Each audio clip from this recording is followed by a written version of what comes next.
it individually batched. But now I start out with water. This is out of the stream out there, oddly enough. And there's a bunch of junk in the bottom. It's a dirty bucket. Oh well. But I want basically the volume that I want finished. So I take, these are 3-liter beakers. And so I'll take 2 3-liter beakers and then maybe half again as much, just to give me a little to play around with. And this is just, there's just water in here. And this is muriatic acid. It's 35 molar hydrochloric acid, which is called muriatic acid. You buy it at pool supply stores. They sell it at Home Depot for $3 a gallon. And it's a very precise measurement. Always remember, when you're adding acid to water, do as you oughta, add acid to water. Don't do it the other way around, because the water can jump, and when it does that, it can eat holes in your clothes, like I have in these pants, for example. But I usually add about 500 cc's or so to about 250 cc's per 2,500 of finished solution. John used to use 2 liters with 200 cc's of hydrochloric in it. So what we've got is a pretty acidic solution here. This is, I want to pick it up because the puppy you've seen running around actually chewed on the bag a lot. But it's lawn lime, and I buy it at Home Depot for, it's a 40-pound sack for $3. Wow. And it's dolomite, and you have to make sure that it's been analyzed. And so I use about a cup of it, and a very, now somebody wanted to know how long my stir wand was. I don't think that's critical, but anyway, I've got my acid, and you just add a little bit. And what happens is it begins to foam. Looks like I need a little more acid in here. So we'll add a little more acid.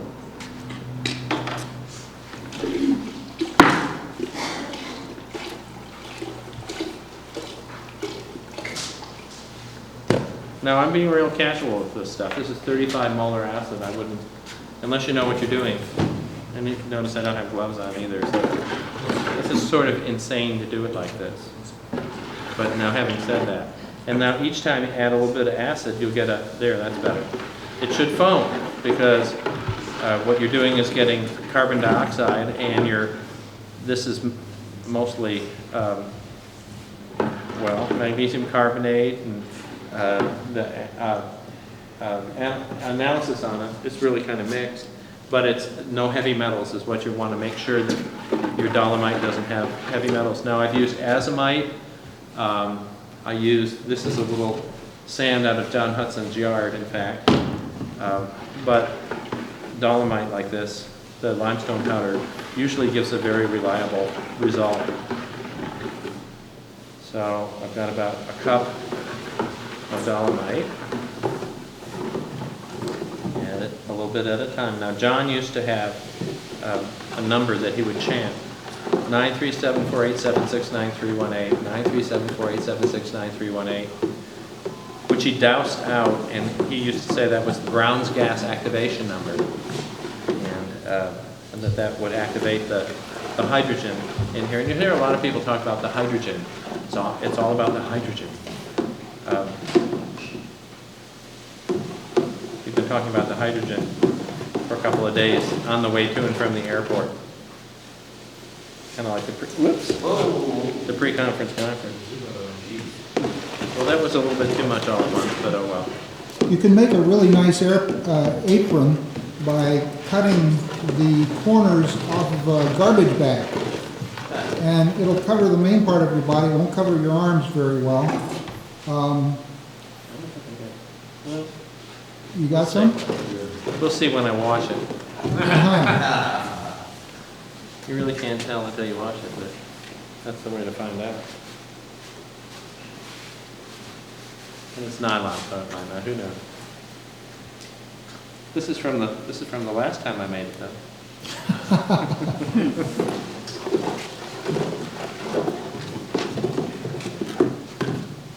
And because I brought it, I'll put in the John Hudson sand. Bill Shuck, where's Bill? I don't know, he was here. Oh, there he is. I brought this back from John Hudson's very yard. And John Hudson, by the way, is no relation to David, who was here this weekend. How much sand? Well, about the same amount, about a cup. I usually use about 2 cups of powdered limestone and sand. And now John used 20 pounds of Johnson grass, which is just grass. And one time he made it out. He bought a 40-pound bag of play sand at Home Depot and dropped ORMUS out of play sand. And he took a 2x4 and acid digested it and dropped ORMUS out of a 2x4, because his point was that there's ORMUS in everything, and if you know how to unlock it. And usually it's done with acids, a hot burn or a cold burn, with acids or lye. Can you use Dead Sea salt or anything like that with that? Well, we do have Dead Sea salt. In fact, Dennis has gone looking for it. The Dead Sea Acid? and not with acid. No. You can first you can settle it with lye and then drop the pH and get a different kind of precipitate then. Yeah. But you can produce precipitates with acids very much like you can with alkali. And in fact, this is an acid drop method. And look, there's a dead fly in there. Hold on. That's pretty powerful. There's ORMUS in everything. So Thomas, I can smell something happening.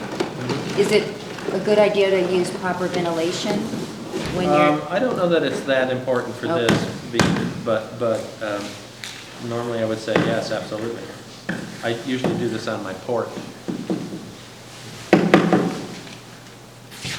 And actually Jack was going to do this, but he's up helping it in the kitchen. And then usually I let it settle a little while,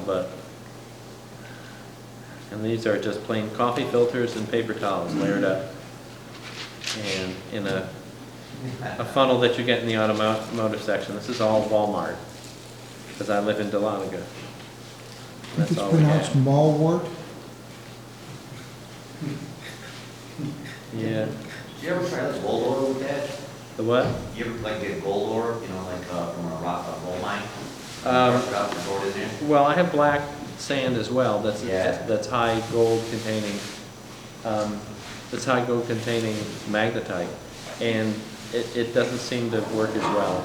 Okay. I don't know that you can unlock it with just plain acid. With that, you'd want to do a sodium burn maybe, Right. and which I used to be kind of real nervous about. And then Joe Lella lived in my basement apartment for a year and a half or so, and he did a sodium burn almost every weekend.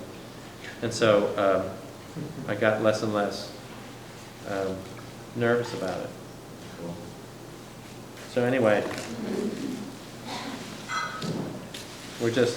it's still foaming here. If you want to come up and look, and it's the foam, as long as it foams like this, it's still very acidic. That's carbon dioxide that it's giving off. So it really is foamy. Wow. And then I just take the super name and label it. So how long does it need to process this way with the foaming action? Well, I usually add dolomite until it stops foaming, until it approaches me. The arm's way. I can just see somebody kicking that around. Now, tell us about this process that's happening right now. Is this a No, it's just acid dissolving. There's an acid leach that I'm preparing. The acid leach. it's dissolving the It's just dissolving. Yeah, the mineral. Bubbling off.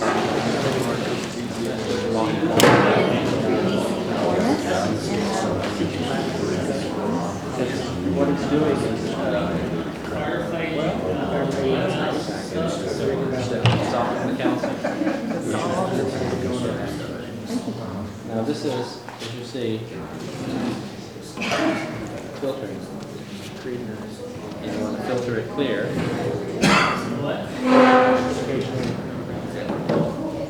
we probably ought to back up so Thomas can, Yeah. everyone can hear. Beautiful.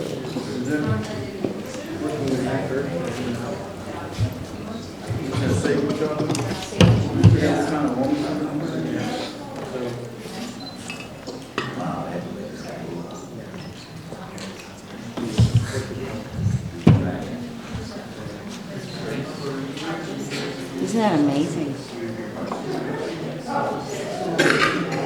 Now, what's the good stuff? Now, if you measured the pH on this, it would be somewhere around 1, maybe even less, because it's highly acid. And I want to get, well, maybe 2,000 cc's of this for the next step. It takes a little bit. The good stuff is the stuff that's going through? The good stuff is the stuff that's going through, yes. Right. Now, ostensibly what the acid has done, because it's such a strong acid, is opened the cage that the ORMUS is in. Whether, in this case, it's calcium and magnesium phosphate and carbonate, what we know as dolomitic limestone.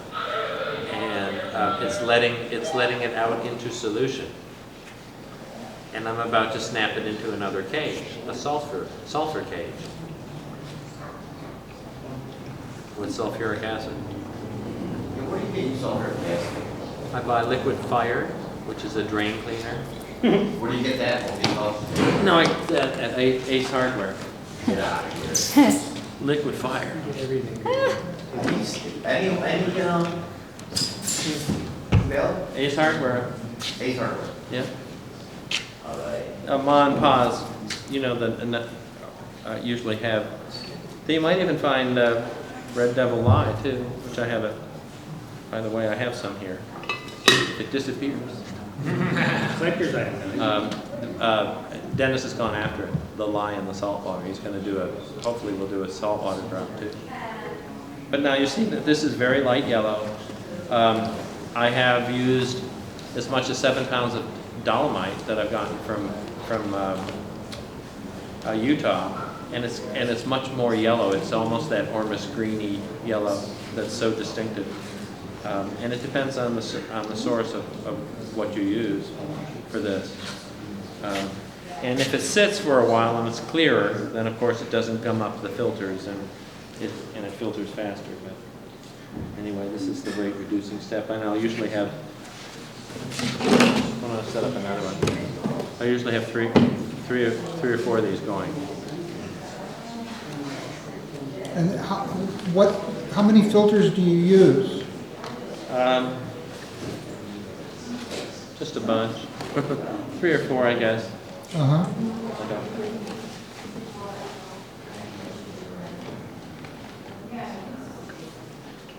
Now you'd think the acid would burn it up, but it doesn't.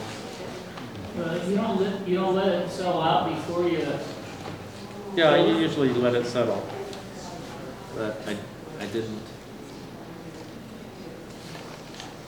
Oh well, this is as many as you have.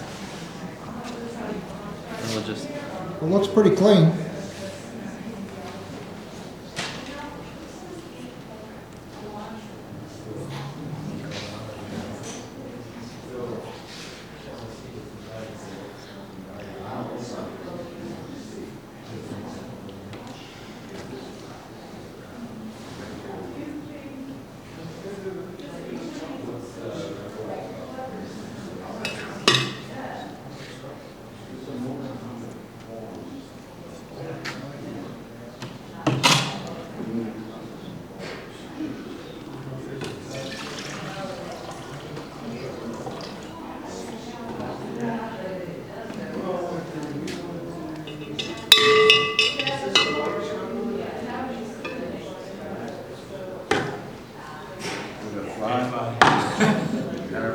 That's the fly.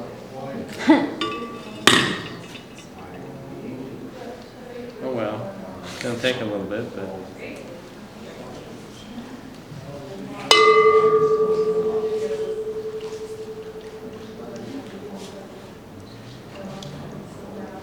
How much do those big containers of the type of lab stuff, how much do they cost you? These? Oh, I usually buy them 6 at a time. And maybe they're $20 a piece, maybe. $20 a piece. Are they fragile or? I've only broken 2 of them so far. Okay, so. And they're relatively fragile, but I do this commercially, and I don't know that I'd do it in this kind of quantity. And if I didn't sell the powder, that certainly I think one of these would be adequate Yeah. for personal use. And it lasts quite a long time. The other thing I do is I've gotten a Buchner funnel with a vacuum flask, so that I filter it. I don't usually wait like this. I'll just run it through the filter, and then pour off the vacuum flask, and so I can make it, pretty fast. But I haven't gotten out a cement mixer yet. So would ORMUS be like the rock extract or of the mineral kingdom? Like you have essential oils of flowers and plants. Would this be like a... Oh no, because it's everywhere. Mother Nature's been doing this for millennia. Okay, so... Dave Wolf will It's be like- talking about that, about how tree sap, for example, is ORMUS purified by the trees, and that it falls up. And that maple syrup, for example, that's one of the superfoods, because it has so much of this stuff in it. So it's not exclusively mineral kingdom. It's the chi, it's the prana, it's the life force that's in everything. And whether you get that from vegetables or from minerals, it's a different energy from minerals than it would be from Johnson grass. It's beautiful. We have a different vibration to it, It's like based on the, its source, I guess. like the essential oil of life, or Well, makes sense. life essence.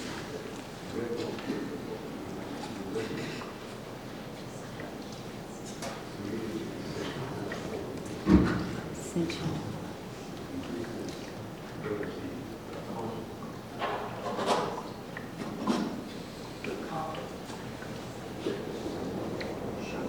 Did you ever try doing this with sand? Or, niter, it's maple sand? Ever try anything like that? No, I have. I had some really super red worms. I was fasting and I took it, and amazing. Hard to get. Yeah. I was thinking about that maybe we make this something like that. Well, I'll just see, maybe I'll just stop at 1,000, but let me see how much we can decant out here. This is the...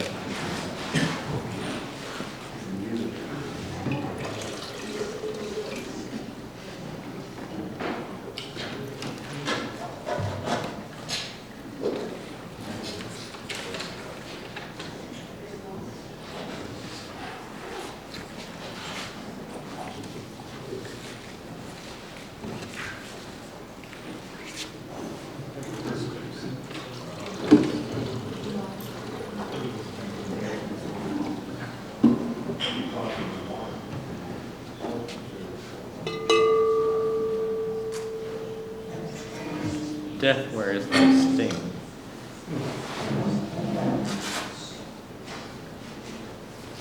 Well, I have enough to show you yet, but...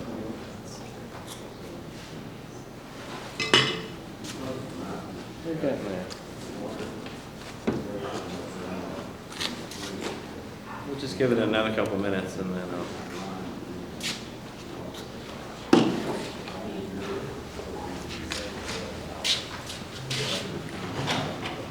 Does this solution have a name? Is it a certain stage of the process? I Or? call it an acid leach, and you'll see it referred to as an acid leach, so that when you're using hydrochloric or nitric's a stronger acid.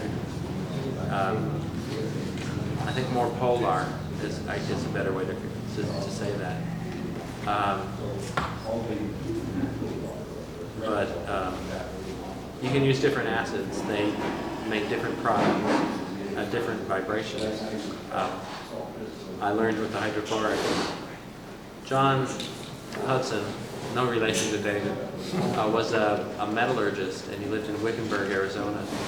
And he was developing what he called his Dr. Seuss machine, which was a machine with no working parts, and he poured water through it over obsidian crystals, and he told me, out of 2 gallons of my Cherokee Gold water, he produced 24 ounces of platinum group metals, which was 54% gold, so somewhat over 12 ounces of gold from 2 ounces, or 2 gallons of water in this machine.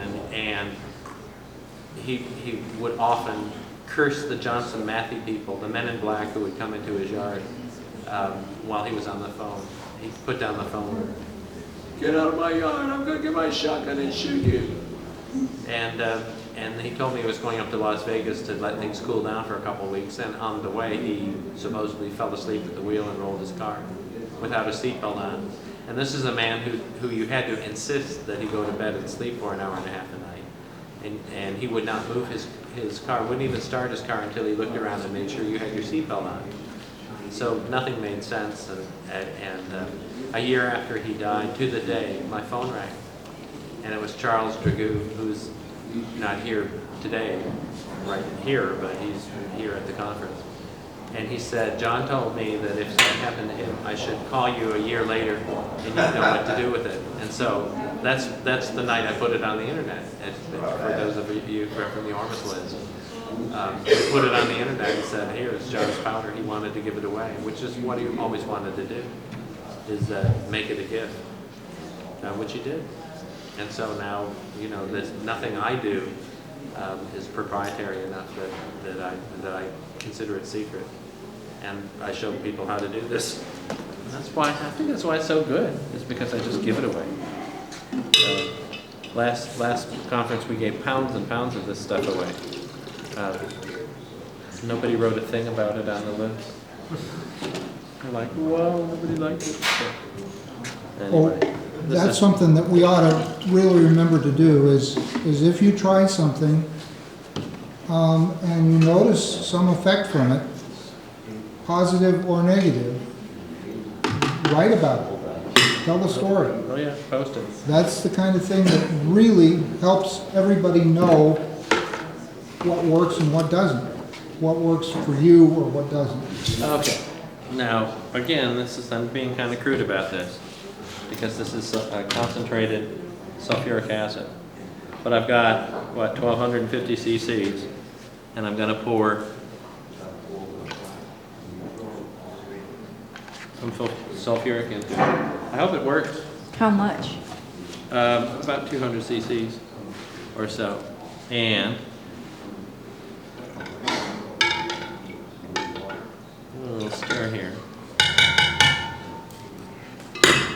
Okay. So it looks like lemonade. Well, it'll usually, well, it's warm. It's working. It's dropping. Thomas, in the original instructions, have you heating the solution?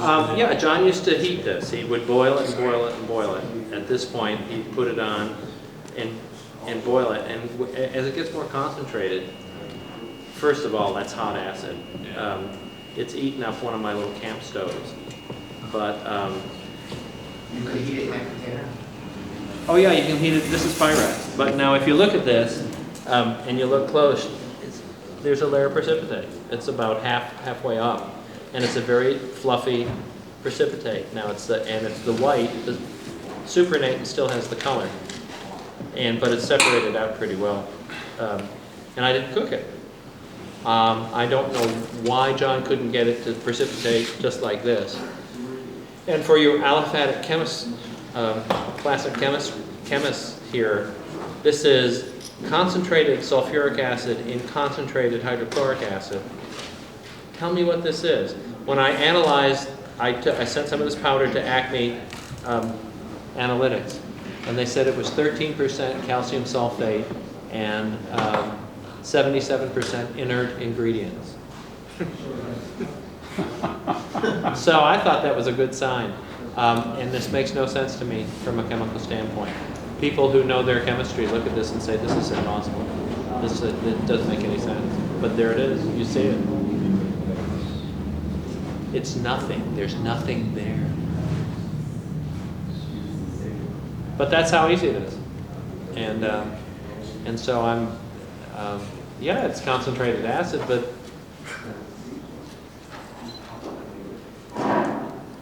I don't think anyway, there it is. That's how you do it. Of course, that's a very foreshortened, expedited version of it. Now, do you talk to it or communicate with Usually it? when I do this, I'll center myself. When he taught me how to make it, before he puts the acid in, he's a martial artist, he'll get in his T-step and go,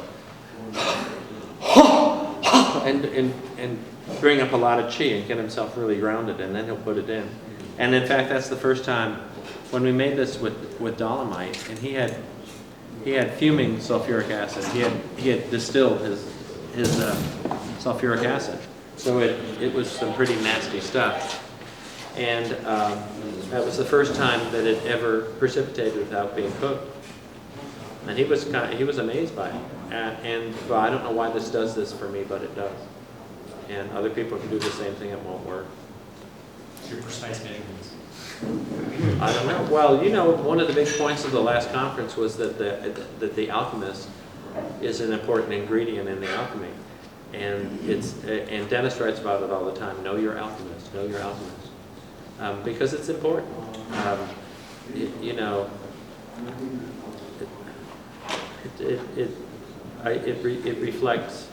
It reflects and well, for example, when I run water, I'll put on Mozart or I'll turn off the evening news and clean up the kitchen.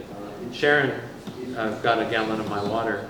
I don't know if she's still here, but Sharon got a gallon of the water, and there you are back yonder, and asked me whether I had a yellow dishcloth that I had wiped the container with, and of course I did, and that's because that's how sensitive she is that she doesn't even take the water internally. She soaks her feet in it or puts it in her bathtub because it's too strong for her. But even just the act of using a handy wipe on it, a yellow handy wipe on it, she was sensitive to it. And so obviously all of that action and all that intention goes into it. And if what you do, you prepare for it and you make it a ritual, like a sacrament, it reflects in the quality of the product and the vibration of your product. And Dennis keeps saying, as I keep saying, the best ORMUS is the ORMUS you make for yourself. So even if you make wet precipitate for yourself, it's your ORMUS, it's your energy, and it's your effort that goes into it, and it's perfect for you. Just like this is kind of perfect for me. People will tell me that they'll have out-of-body experiences from this stuff, and it's because that's what I'm into. That's why I use this with trap water to go out of body. Now, what you would do with this at this point is you could either cook it to the point of your satisfaction, or run it through a Buchner funnel, which is just a suction funnel, and you collect the precipitate, the fluffy part of it, and wash it with water. John used to wash it seven times, no more, no less, and they'd be high volume water changes on it until you can dip your finger in and taste it, and it doesn't taste salty. It doesn't have a tang to it. It'll taste like vinegar, because vinegar is acid. That's the acid tang that you're used to, like vinegar and oil on your salad. So this, of course, you wouldn't want to dip your finger into it now, but because it would burn your tongue. But I'll wash it to now with the Buchner funnel, I'll pour it in there and just pour maybe a large volume of water over it, and that's enough to wash it. The taste will be gone completely. But now if you're going to do the volume changes and not use a Buchner funnel, completely suck it dry and then wash it like you're washing it, because it becomes water insoluble. You see in front of you, it's acid insoluble, it's alcohol insoluble, it's insoluble in acetone, and it's insoluble in aqua regia. What is it? Talcum powder would dissolve in acetone, would dissolve in aqua regia. This stuff doesn't. So, I don't know what it is. 70% unassayable. Well, 70% inert ingredients, and I don't know if they could take it, I don't know. We have, and in fact, that's what David Hudson and I have been talking about, that's the thing. What his quest has been is to left brain measure this and say, what is it, and answer that question, what is it? And to do it in a way that can be duplicated and standardized. And thank God somebody's doing it, because they're goofballs like me who just say, here, a little bit of this, a little bit of that, and then I'm going to wash it, and then I take it. You know, and for example, Farrell Brenner, who was here at the first conference, is on the kidney transplant list. And I don't know whether I should be talking about it, but he's very ill. And he has renal failure, and it's because he takes some of this stuff, and who knows what's in some of this stuff. So you have to be very cautious with it, and understand what you're doing. But I figure talcum powder. Oh, it's baby powder, for God's sakes. If you take this stuff, it has when it's dry, let me finish it out. So I take the powder, and then I'll either put it in a pan and bake it dry, or preferentially I'll put it out in the sun and let it dry in the sun. The only thing is that, believe it or not, even from a perfectly clear sky will fall little pieces of stuff. And you have to kind of reach in there and pick out the little pieces that fall in. But it becomes like talcum powder. If you take it and you rub it on your skin, there's a sheen to it. If you look at it under the microscope, it looks white, but it's not. It's translucent, and it's iridescent. So it iridesces like talcum powder. It looks like talcum powder under the microscope. Long needles of it, and it won't dissolve in anything. But there you go. That's how to make John Hudson powder. And you wash it as many times as you want. It magnifies the effects of any kind of medication. In fact, the other day I had a sip of wine, and I could feel it as it went down my esophagus and hit my stomach. Then I felt it when it hit my fingertips, and then I felt it when it hit my brain. I've gotten so sensitive, and it was just a sip, for God's sakes. I used to drink bottles of them. I was like, whoa, this has been, and I didn't find it very pleasant either. And so you get real sensitive to stuff. I take this in the morning. I tell people take this in the morning, not after 6 o'clock, because it can keep you awake. It'll give you just really lucid dreams. And I didn't have time to package it up, but I'll have some of this powder tomorrow as well. And there'll be door prizes. And we'll start that all tomorrow. There won't be as many door prizes this time as there was last time. Everybody got a door prize last time. But we don't have that kind of volume this time. So, well. I have a question about precautions. Like you were saying, the one guy was getting renal failure from maybe doing some things wrong. Not from this stuff. I don't know what he was taking, but So remember, lead and mercury and all those heavy metals can cause renal failure, because that's how you clear them through your body, is through your liver and through your kidneys. And so I'd be very cautious, unless for example, with this, theoretically, if I had limestone that had heavy metals in it, some of it does have arsenic and some of it does have lead. And the guaranteed analysis on it had arsenic and lead, you would want to make a product out of it, because it would have arsenic and lead in it. The part of it that would be measurable would be arsenic and lead sulfate, maybe. And you would want to take that. Make sure you have your sources checked yourself. Well, yeah, check them yourself, and Acme Analytics it's in British Columbia, but you send to an address in Washington, and they come over and physically take it over, and then they put it on the internet for you. And I have an analysis of my trap water on my website, and I think most of the legitimate producers do, to just demonstrate there's really nothing. If people say, what's in the water? I say, oh, that's nothing, it's just water. And my boss, where I used to work, I took a gallon in there that I had left over, and he drank about a half a gallon, and he came to me and said, what's in this water? He had Crohn's. He was having bloody diarrhea and cramping and pain. And he said, no, what's in this water? And I said, no, it's just regular water. It's just spring water. And he's like, no, there's something in this water, because he had stopped having diarrhea and cramps and pain. And it was the first time in years. He fired me, so now he's got them back. But, no notice and no money. But and he is a nervous kind of guy. But many times these kind of substances will help that, especially if it has to do with grounding. And with, I tell people it brings healing. It doesn't always bring a cure, but it always brings healing. And that's different for different people. Are there particular minerals that are more healing for certain things? Like what types of minerals? Well, from what I know about it, yes. But iridium and rhodium, for example, are supposedly much better against cancers than others.